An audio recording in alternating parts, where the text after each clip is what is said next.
말씀은 역대하 29장 1절에서 11절입니다. 히스기야가 왕위에 오를 때의 나이가 25세라. 예루살렘에서 29년 동안 다스리니라. 그의 어머니 이름은 아비야요 스가랴의 딸이더라.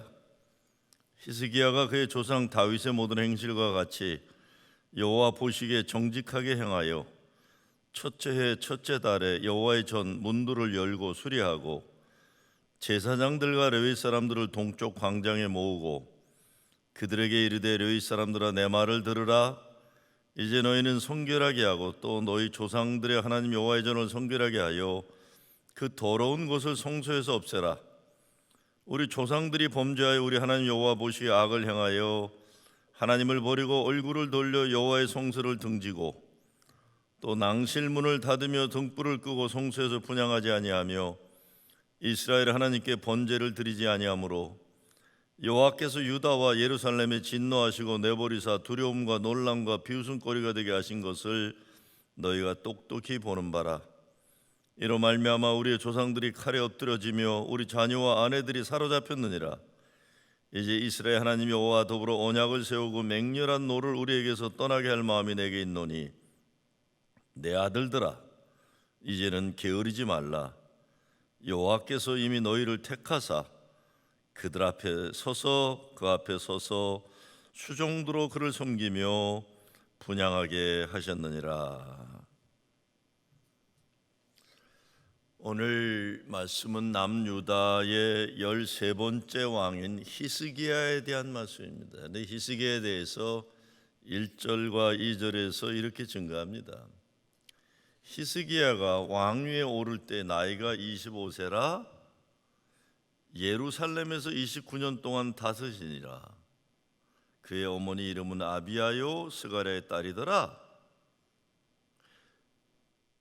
히스기야의 업적이에요. 그런데 히스기야에 대한 평가를 이렇게 합니다. 2절이죠. 히스기야가 그의 조상 다윗의 모든 행실과 같이 여호와 보시기에 정직하게 행하여 그랬습니다. 유대 왕에 대한 평가는 언제나 다윗이 기준입니다. 그래서 히스기야가 그의 조상 다윗의 모든 행실과 같이 여호와 보시기에 정직하게 행했다라는 것은 최고의 칭찬입니다.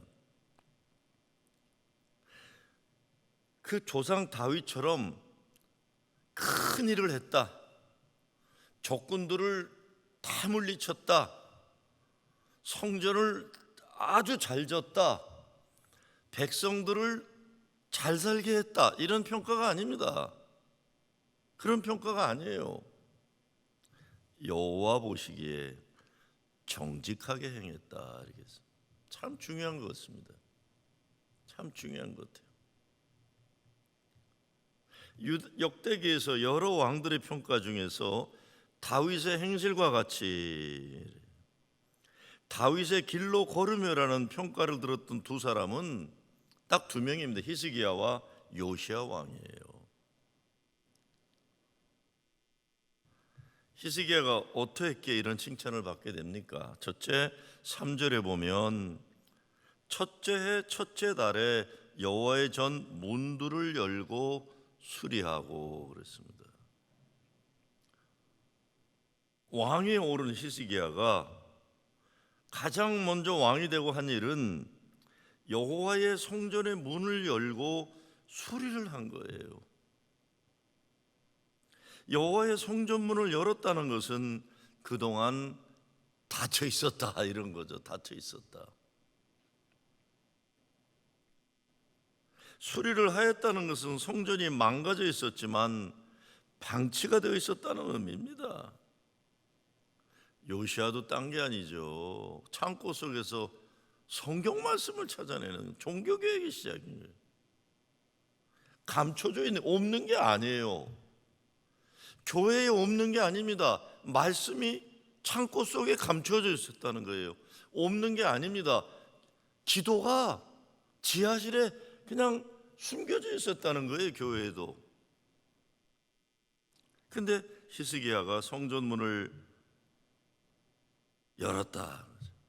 누가 닫았어요? 히스기야 아버지 아하스예요. 성전 문을 닫고 성전의 기구들을 때려 부신 인간이 히스기야의 아버지 아하스예요. 히스기야는 이 못된 왕 아버지가 닫았던 성전의 문을 다시 열었어요. 그것은 단지 닫힌 문을 열고 파손된 것을 수리했다는 의미만은 아닙니다. 그것은 하나님을 향해 닫혔던 문을 여는 것이고, 망가졌던 부서졌던 하나님과의 관계를 새롭게 했다는 거죠. 우리가 알게 모르게 닫아놓고 사는 것들이 많습니다. 그런데 다른 것은 몰라도 하나님과 통하는 문은 닫으면 안 돼요. 하나님의 것들이 무너지고 망가졌으면 고쳐야 합니다. 며칠 전에도 어느 동네 목사님들하고 얘기했는데, 이때 이 어려운 때, 이 어둠의 때, 이 어려운 때 어떻게 해야 됩니까? 라는 게 주제예요. 다 얘기들이. 뭘 어떻게 해요? 숨겨져 있던, 닫혀 있던 하나님과의 말씀의 통로를 다시 열어야 되고, 방치되고 그냥 소홀히 했던 것들을 고쳐야 되고, 그거죠 뭐. 며칠 전에 갑자기 옛날에 80년대 미국에서 무슨 청년 민주 청년 활동하던 후배가 40년 전에 만나자 연락이 왔어요. 그래서 언제 만날까 그랬더니 오늘 만나면 안 돼. 그래서 내가 저녁은 지금 먹었는데 저녁을 많이 안 먹으려고 요기를 간단히 했는데, 그래도 만나자고 하니까 나갔어요. 저는 간단한 식사를 하나 시켰어요. 근데 이 친구는 식사는 시키지 않고 웨이트레스에게 소주를, 그것도 진로 소주를 달라고 하는 거예요. 한 병. 그냥 소주만이 아니라 한국의 술꾼들이 멋있게 마시는 뭐가 있다고 하면서 이것저것 시켜가지고 소주 칵테일을 만드는 거예요. 하하, 그 식당이 제가 아주 자주 가는 식당이에요. 교회 권사님이 하는 식당이에요. 거기는 일하는 사람들이 다 내가 프로징 제일교회 담임 목사인지 다 알아요. 하도 자주 가니까. 자주 가요. 그런데 나하고 식당에 간 사람이 조용조용 숨죽여 시키는 것도 아니고 큰 소리로 진로 소주를 시켜가지고 몰래 홀짝홀짝 마시는 것도 아니고 폼 잡으며 칵테일을 만들고 난리를 치니 그 식당 주인 권사님부터 웨이트 모두 당황한 분위기고 저를 쳐다보고 어쩔 줄 몰라요. 제가 기도하자 그랬어요. 야, 네가 소주를 지금 마신다고 하지만 그래도 기도하고 마셔라. 기도가 끝났더니 자기는 소주하고 칵테일을 마시고 저한테는 세븐업만 얼음에 타서 건네주는 겁니다. 이런저런 이야기하다가 제가 이런 말을 했어요. 그냥 그 친구가 대단한 집안입니다. 할아버지가 경상도에서 예배당 이렇게 헌금 내셔갖고 교회도 짓고, 아버지도 훌륭한 장로님이세요. 아주 잘 알려진, 뉴욕에서는 하나님 나라 부름 받고 가셨지만 정말 80년대 잘 알려졌던 어른이세요. 그래서 제가 그랬어요. 야, 너 신학교 졸업했잖아. 그랬어요. 이거 목사님 언제적 얘기를 하십니까? 그래도 신학교 졸업했잖아. 이제 60 넘어 인생 후반전 거룩하고 위대한 인생 살아야 하지 않겠냐. 그래서 조금 있으면 은퇴할 나이가 되겠지만 그동안 세상을 위한 일 많이 했어. 이제 좀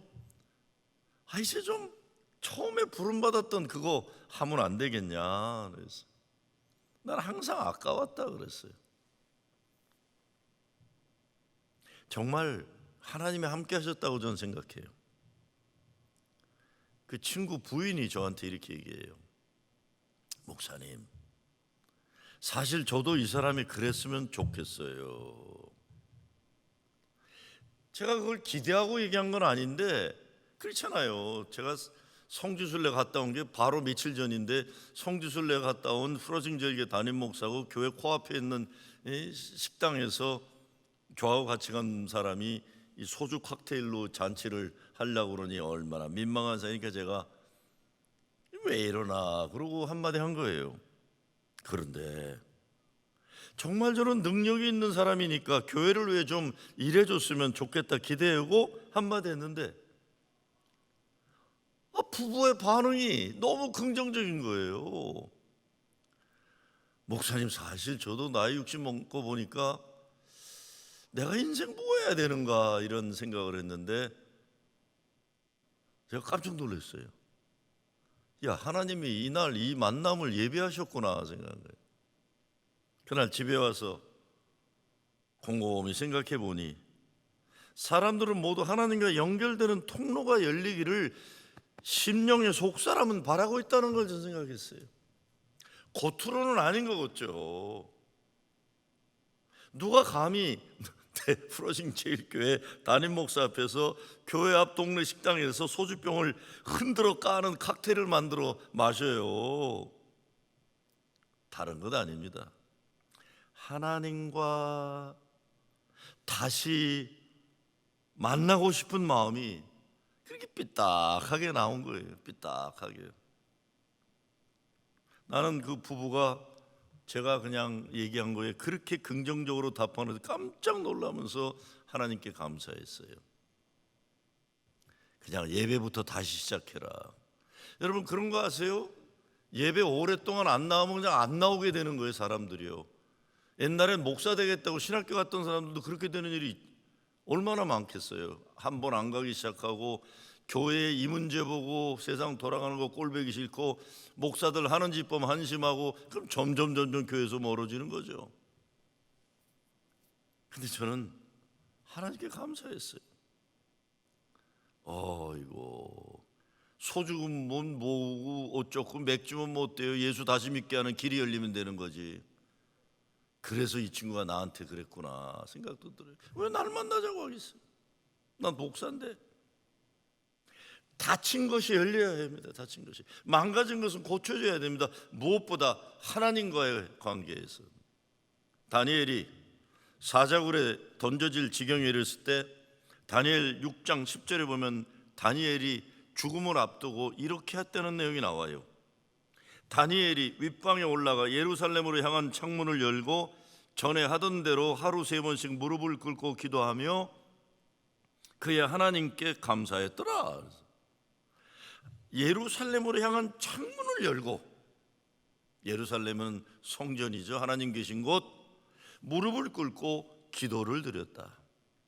그 열린 창문은 하나님을 향한 다니엘의 마음의 결단이고 믿음의 결단인 거예요.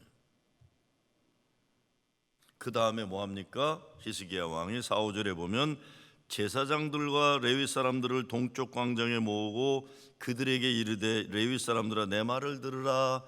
이제 너희는 성결하게 하고 또 너희 조상들의 하나님 여호와의 전을 성결하게 하여 그 더러운 곳을 성소에서 없애라. 성전을 정결하게 하는데 그것에 앞서서 제사장들과 레위인들을 성결하게 하는 겁니다.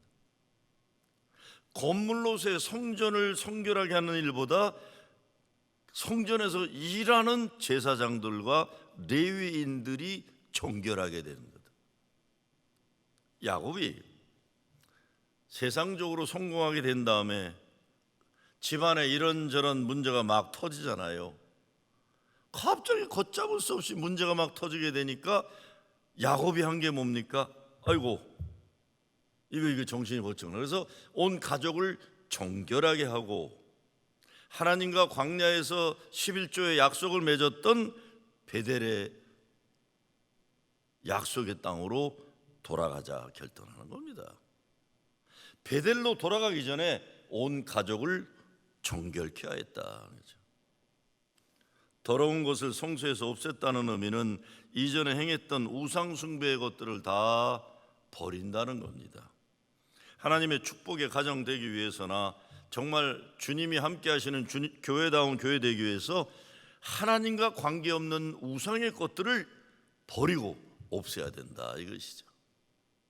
6절에서 8절, 우리 조상들이 범죄하여 우리 하나님 여호와 보시기를 악일로 행하여 하나님을 버리고 얼굴을 돌려 여호와의 성소를 등지고 또 낭실문을 닫으며 등불을 끄고 성소에서 분향하지 아니하여 이스라엘 하나님께 번제를 드리지 아니하므로 여호와께서 유다와 예루살렘에 진노하시고 내버리사 두려움과 놀라움과 비웃음거리가 되게 하신 것을 너희가 똑똑히 보는보라.